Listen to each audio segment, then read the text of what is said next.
Shalom, irmãos. Eu sou o capelão Kleberton e a mensagem de hoje que eu tenho para compartilhar é sobre casamento. Na verdade, é um pequeno testemunho sobre a minha experiência nesses quase 20 anos de casamento com minha abençoada e abençoadora esposa Sinara.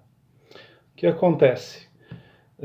Nessas quase 2 décadas de matrimônio, nós tivemos uma grande ocasião que foi um divisor de águas e graças ao bom Jesus Cristo foi para melhor.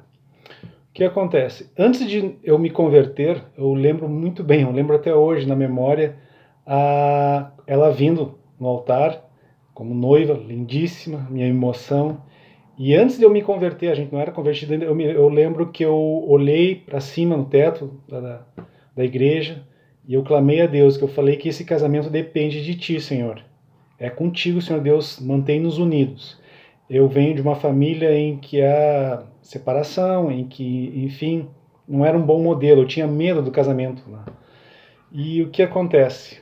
Logo que eu me converti, veio a tentação. Eu lembro que quando eu me converti, eu tinha receio, vergonha de dizer que eu era evangélico, porque justamente as pessoas iam ver que eu ainda era falho. Eu sabia que eu era muito falho ainda, então todos iam me condenar. Poxa, mas tu é evangélico? Tu é cristão? Olha o teu jeito, olha o teu comportamento, olha isso, olha... Ia ficar muito nítido assim as minhas falhas, como esse era meu maior receio, enfim. E fato interessante, assim que a gente se converte, sinais, e até um pouquinho antes, sinais acontecem com certa frequência, né? Milagres, respostas, remas, e depois com o tempo que a gente já está um pouco mais calejado, o maior desafio é a gente manter a fé quente, não amornar a fé, apesar da ausência, digamos, desses milagres assim tão instantâneos, essas respostas tão rápidas de Deus, né? Então, justamente para a gente amadurecer, não viver só de sinais e de milagres.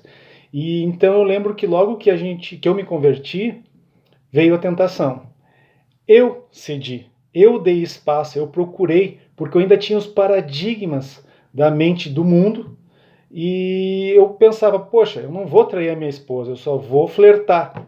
Então aquilo que acontece na mente não tem problema, porque eu não vou pular a cerca, eu não vou consumar, nenhum ato.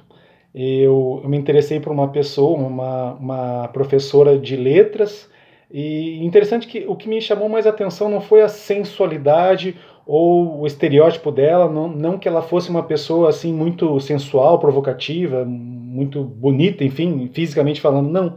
O que mais me chamou a atenção foi uma certa similitude, uma afinidade de mentes. A gente tinha um jeito muito próximo e a forma de ver, a cosmovisão do mundo de ver muito próxima. Isso sob aspecto mundano secular, porque eu era um recém-convertido. Então, tendo essa identidade e diante de um cenário novo, porque uma cidade nova e bonita, atraente como Curitiba, a gente dá vazão às fantasias, a questão que a carne milita contra o espírito, a gente tem aquela noção do amor eros, né? Mas eu mantinha a fidelidade conjugal. Eu, graças a Deus, não cheguei a consumar, não cheguei a fazer nada assim, nenhum ato sexual, nada fora do casamento, graças ao bom Jesus. Mas eu cheguei a estar apaixonado por outra mulher.